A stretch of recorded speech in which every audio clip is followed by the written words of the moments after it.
ഞാൻ നാളെ രാവിലെ നീ മീറ്റിങ്ങിന് പോയ പുറകെ തന്നെ വീട്ടിലൊക്കെ പോവട്ടോ. മീറ്റിംഗ് കഴിഞ്ഞ് നീ നേരെ അങ്ങോട്ട് വാ. ഞാൻ ടൗണിൽ വന്ന് കൂട്ടാൻ നിന്നെ. മീറ്റിങ്ങിന് വേണ്ട ഫയലുകളും മറ്റു പ്രധാന പേപ്പറുകളും ശ്രദ്ധയോടെ എടുത്തടുക്കി വെക്കുന്നതിനിടയിൽ വേദിക കിഷോറിന്റെ വാക്കുകൾ കേട്ടവനെ ഒന്ന് നോക്കി. തന്നെ നോക്കുന്നവളുടെ മുഖത്ത് പെട്ടെന്നൊരു വല്ലായ്മ പടർന്നതും മുഖത്തെ പ്രസാദം മങ്ങിയതും എളുപ്പത്തിൽ തിരിച്ചറിഞ്ഞു കിഷോറും. എന്തേ തന്റെ മുഖത്ത് പെട്ടെന്നൊരു മാറ്റം? വീട്ടിലേക്ക് പോകുന്നതിൽ എന്തെങ്കിലും പ്രശ്നമുണ്ടോ? ഞാൻ അമ്മയോട് ചെല്ലുന്ന കാര്യം വിളിച്ചപ്പോൾ പറയുകയും ചെയ്തു. ഇനി മാറ്റി പറയുന്നത് മോശമല്ലേ?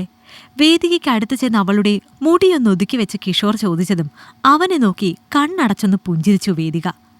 നമ്മുടെ വീട്ടിലേക്ക് പോകുന്നതിൽ എന്താണ് കിച്ചു എനിക്ക് പ്രശ്നം?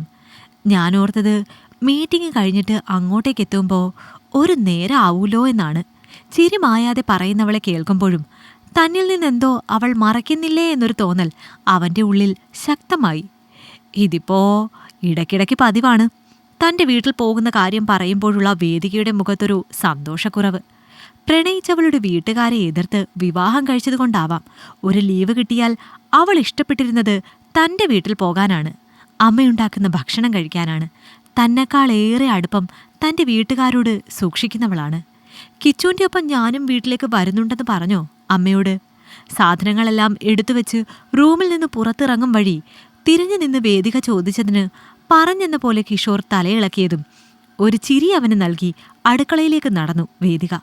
ആ പോക്ക് നോക്കി നിൽക്കെ എന്തിനെന്നറിയാതൊരു പിടപ്പുണർന്നു അവൻ്റെ ഉള്ളിലും. ഇന്ന് നല്ല സന്തോഷത്തിലാണല്ലോ ബീനാമ്മേ. കിച്ചുമോൻ വരുന്നുണ്ടല്ലേ? മീൻകാരൻ യാക്കൂബ് തെളിഞ്ഞൊരു ചിരിയോടെ ചോദിച്ചുകൊണ്ട് ബീന ചൂണ്ടിക്കാണിച്ച നല്ല മുഴുത്ത കിളിമീൻ തിരഞ്ഞെടുത്ത് തൂക്കി തുടങ്ങിയതും അയാൾ പറഞ്ഞത് ശരിവെച്ച് തലയിളക്കി ബീന. കിച്ചു വരുന്നുണ്ടെങ്കിൽ അതാരും പറയാതെ ബീനയുടെ മുഖം നോക്കി മനസ്സിലാക്കാൻ യാക്കൂബിക്കായ്ക്കെന്നറിയാം അല്ലേ? മീൻ വാങ്ങാൻ വന്ന സരു ചോദിച്ചതിന് പൊട്ടിച്ചിരിച്ചു അയാൾ. അതറിയാൻ എളുപ്പമാണ് സരു. ഒന്ന് ബീനാമ്മ നല്ല സന്തോഷത്തിലാവും, രണ്ട് കിച്ചു വരുമ്പോഴേ ഇവർ ഈ കിളിമീൻ വാങ്ങും. ഓനതല്ലേ ഏറെ ഇഷ്ടം. അല്ല, പറയും പോലെ കിച്ചുവിൻ്റെ കുട്ടിയും വരണുണ്ടോ ഒപ്പം? എന്നാൽ അതിനിഷ്ടപ്പെട്ട മുള്ള മീനും ഉണ്ട് കേട്ടോ, ഇന്ന് കുറച്ചെടുത്താലോ? യാക്കൂബ് ചോദിച്ചതും ഒന്ന് അയാളെ നോക്കി ബീന. അവള് വരുന്നില്ല ഇന്ന്, അതുകൊണ്ട് ആ മീൻ എടുക്കണ്ട, ഇത് മാത്രം മതി. വേദികയെപ്പറ്റി അവർ ചോദിച്ചതിന് ഇഷ്ടപ്പെടാത്തൊരു ഭാവം തെളിഞ്ഞു ബീനയിലെങ്കിലും മറ്റുള്ളവർക്ക് മനസ്സിലാവാത്ത വിധമൊരു ചിരിയോടെ പറഞ്ഞ് വീട്ടിലേക്ക് നടന്നു ബീന. ഇന്നിനിയിപ്പോ അമ്മ ആകെ തിരക്കിലാകും അല്ലേ കുഞ്ഞൂട്ടാ? നമ്മളെ ഒന്നും കണ്ണിന് പിടിക്കില്ല, അരുമ സന്താനത്തെ മാത്രമേ കണ്ണിൽ പിടിക്കൂ. വല്യേട്ടൻ്റെ ഒരു ഭാഗ്യം. വീട്ടിലേക്ക് ബീന മീനുമായി കയറിയതും കിഷോറിന്റെ അനിയത്തി കീർത്തി തന്റെ കുഞ്ഞേട്ടൻ കാർത്തികുമായി ചേർന്നവരെ കളിയാക്കി. തങ്ങൾ രണ്ടു മക്കളെക്കാളും അമ്മയ്ക്ക് എന്നും ഏറെ ഇഷ്ടം ഏട്ടനെയാണെന്ന് സ്ഥിരം പരാതി പറയുന്നവരാണ് കീർത്തിയും കാർത്തിയും. ഏട്ടനൊപ്പം അല്ലല്ലോ അമ്മേ അവര് വരുന്നത്. രാത്രി ആവില്ലേ അവരെത്താൻ? ഏട്ടൻ ഇപ്പോൾ എത്തില്ലേ? അകത്തേക്ക് നടക്കുന്ന അമ്മയോട് തിരക്കുന്ന കീർത്തിയുടെ ശബ്ദത്തിൽ നിറഞ്ഞു നിൽക്കുന്നുണ്ട് വേദികയോടുള്ള അനിഷ്ടം. അവൾ രാത്രിയാവും എത്താനെന്ന അമ്മയുടെ മറുപടിയിൽ സന്തോഷ ചിരി തെളിഞ്ഞു കീർത്തിയിലും. ഓ, അതറിഞ്ഞപ്പോ എന്താ പെണ്ണിന്റെ സന്തോഷം! കഷ്ടമുണ്ടടി, അവര് നമ്മുടെ ഏട്ടന്റെ ഭാര്യയാണ്. ഏട്ടൻ സ്നേഹിച്ചു വിവാഹം കഴിച്ചവൾ, മറക്കണ്ട നീയത്. കീർത്തിയെ ശകാരിക്കുന്ന കാർത്തിയിലെന്തോ ആ നിമിഷം ഏട്ടത്തിയെപ്പറ്റി ഓർത്തു. ഏട്ടനെപ്പറ്റി ഓർത്തു ഒരു വേദന തിങ്ങി. ഏട്ടൻ അവരെ സ്നേഹിച്ച് കെട്ടിയിട്ടുണ്ടെങ്കിൽ അതിനവരെ ഏട്ടൻ സ്നേഹിച്ചോളും. എനിക്കിഷ്ടമല്ല അവരെ. എൻ്റെ സങ്കല്പത്തിലെ ഏട്ടത്തിയമ്മയേ അല്ല അവർ. പിന്നെ എനിക്ക് മാത്രമല്ലല്ലോ, അച്ഛനും അമ്മയ്ക്കും ഒന്നും ഇഷ്ടമല്ലല്ലോ അവരെ.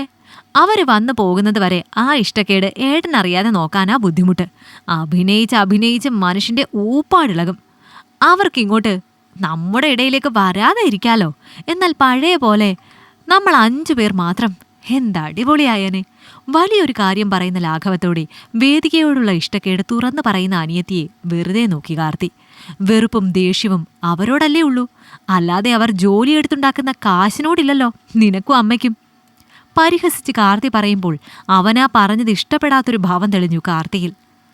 അതിനവരോട് കാശ് ചോദിക്കുന്നു. ഞാനും അമ്മയും ഒന്നും അവരോട് ചോദിക്കാറില്ല. ഞാൻ എൻ്റെ ഏട്ടനോടെ ചോദിക്കാറുള്ളൂ. ഏട്ടൻ നമ്മുടെയാ, അല്ലാതെ അവരുടെ അല്ല.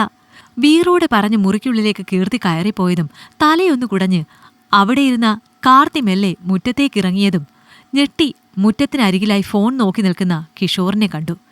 ഏട്ടാ, ഏട്ടനെപ്പോ വന്നു? വണ്ടിയുടെ ഒച്ചയൊന്നും കേട്ടില്ലല്ലോ. ആദ്യത്തെ ഒരു പകപ്പ് മാറിയ കാർത്തി വേഗം തന്നെ ഏട്ടൻ അരികെ ചെന്ന് ചോദിച്ചതും അവനെ നോക്കി കണ്ണ് ചിമ്മിച്ചിരിച്ചു കിഷോർ. ഇപ്പോൾ എത്തിയതേ ഉള്ളടാ. ഇങ്ങോട്ടെത്താൻ നേരത്ത് ഒരു പിടുത്തം ബൈക്കിന്. ഞാനപ്പോൾ അതാ മുകളിലെ വർക്ക്ഷോപ്പിൽ വെച്ച് നടന്നാ വന്നത്. അതാ ഞാൻ വന്നത്, നിങ്ങളറിയാത്തത്. ചിരിയോടെ അനിയനോട് പറഞ്ഞ് വീടിനകത്തേക്ക് കിഷോർ കയറിയതും അകത്തു നിന്നോടി വന്നവൻ്റെ കയ്യിൽ തൂങ്ങി കീർത്തി. അമ്മേ, ദേ കിച്ചേട്ടൻ വന്നു. ഉറക്കെ അവൾ വിളിച്ചു പറഞ്ഞതും അകത്തുനിന്ന് വേഗത്തിലിറങ്ങി വന്ന ബീനെ അവനെ ചിരിയോടെ നോക്കി. ആകെ മെലിഞ്ഞെൻ്റെ കുട്ടി, പറ്റ കോലം കിട്ടു. ബീന പരാതി പറഞ്ഞിട്ടും അമ്മമാരുടെ മാസ്റ്റർ പീസ് ഡയലോഗ് എന്ന കാർത്തിയുടെ പറച്ചിലിൽ ഒരു കൂട്ടച്ചിരി നിറഞ്ഞവിടെ. അമ്മയുടെ സ്വീകരണവും അനിയത്തിയുടെ സംസാരവും ശ്രദ്ധിച്ച് അവരുടെ ഒപ്പം ഇരിക്കുമ്പോൾ കിഷോറിന്റെ കണ്ണുകൾ പലപ്പോഴും അവരിൽ തങ്ങി നിന്നു. താൻ വന്നിട്ട് മണിക്കൂറുകൾ കഴിഞ്ഞിരിക്കുന്നു. കാർത്തിയെ അല്ലാതെ അമ്മയോ കീർത്തിയോ ഈ നിമിഷം വരെ തന്നോട് വേദികയെക്കുറിച്ച് ഒന്നും ചോദിച്ചില്ലെന്നോർത്തതും തൻ്റെ പെണ്ണിനെ ഓർത്തവൻ്റെ നെഞ്ചു നീറി. താൻ വരുമ്പോൾ കേട്ട കാർത്തിയുടെ ചോദ്യങ്ങളും അതിനുള്ള കീർത്തിയുടെ മറുപടികളുമെല്ലാം അവൻ്റെ ഉള്ളിലൊരു വീർപ്പുമുട്ടൽ സൃഷ്ടിക്കുന്നുണ്ട്. താൻ അവരുടെ സംസാരം കേട്ടത് അവരറിയരുതെന്ന് കരുതി തന്നെയാണ് വന്നിട്ടും അകത്ത് കയറാതെ മുറ്റത്ത് തന്നെ നിന്നത്. താൻ അറിയാത്ത, തൻ്റെ ശ്രദ്ധയിൽപ്പെടാത്ത എന്തൊക്കെയോ ദുരനുഭവങ്ങൾ വേദികയ്ക്ക് ഇവിടെ നിന്ന് ഇവരിൽ നിന്നുണ്ടായിട്ടുണ്ടെന്ന് ആ നിമിഷം ഉറപ്പിച്ചവൻ. തനിക്ക് തൻ്റെ വീട്ടുകാർ എത്രമാത്രം പ്രിയപ്പെട്ടതാണെന്ന് അറിയുന്നതുകൊണ്ടാവാം തന്നോട് അതേപ്പറ്റിയൊന്നും പറയാതെ അതെല്ലാം നിശബ്ദം വേദിക സഹിച്ചതെന്ന ഓർമ്മയിൽ അവളെ അപ്പോൾ കാണാനെന്ന പോലെ തുടിച്ചവൻ്റെ ഉള്ളം. അലസമെന്നോണം അവർക്കിടയിൽ നിന്ന് എഴുന്നേറ്റ് മുറ്റത്തേക്ക് നടന്നതും വേലിയരികിൽ നിന്ന് സുമ അവൻ്റെ അടുത്തേക്കൊരു ചിരിയോടെ വന്നു. നീ രാവിലെ തന്നെ വന്നൂലേ കിച്ചു? ബീന കിളിമീൻ വാങ്ങിയപ്പോൾ തന്നെ നിന്റെ വരവുറപ്പിച്ചു ഞാൻ. വേദികയ്ക്ക് ഇന്ന് ലീവ് ഉണ്ടാവില്ല അല്ലേ? അതാവും അവള് വരാത്തതല്ലേ. ഇന്ന് വന്നിരുന്നിൽ യാക്കോബിന്റെ കയ്യിൽ നല്ല മുള്ളം മീനും ഉണ്ടായിരുന്നു. അവള് വരാത്തതുകൊണ്ട് മീൻകാരൻ ചോദിച്ചിട്ടും വേണ്ടാന്ന് പറഞ്ഞു ബീന. ഇടയ്ക്കെല്ലാം കൊണ്ടുവാ അവളെയും. ഇഷ്ടത്തിന് വല്ലതും കഴിക്കാൻ അതിനും ഇവിടേക്ക് തന്നെ വരണ്ടേ? അല്ലാതെ അതിനെ അതിൻ്റെ വീട്ടിലൊന്നും കയറ്റില്ലല്ലോ. ചോദ്യവും ഉത്തരവും സുമ തന്നെ പറഞ്ഞത്.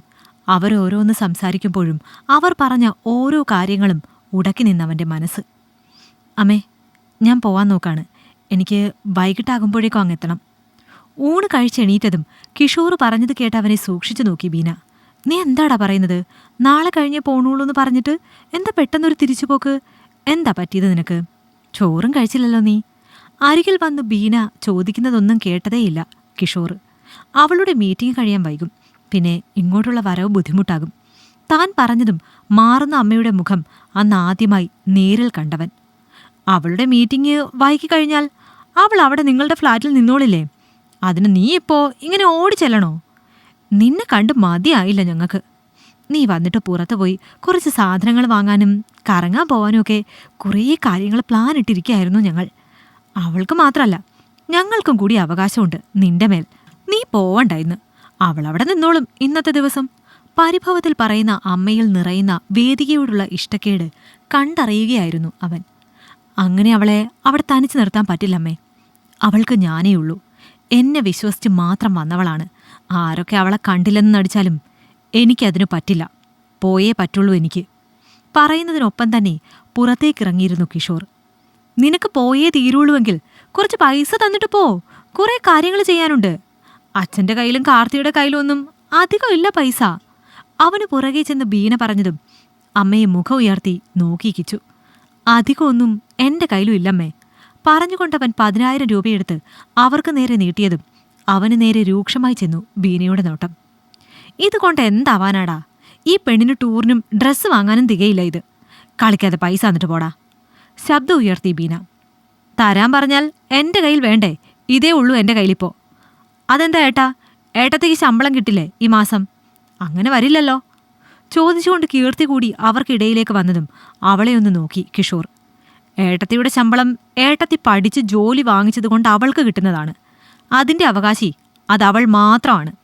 നാളെ ഒരു നാൾ ഞാനില്ലാതെ വന്നാലും ആരൊക്കെ അവളെ തള്ളിപ്പറഞ്ഞാലും അവൾക്ക് ജീവിക്കാനുള്ള ധൈര്യത്തിന് ആ പൈസ ഒരു സമ്പാദ്യമായി അവളുടെ കയ്യിൽ തന്നെ ഇരുന്നോട്ടെ.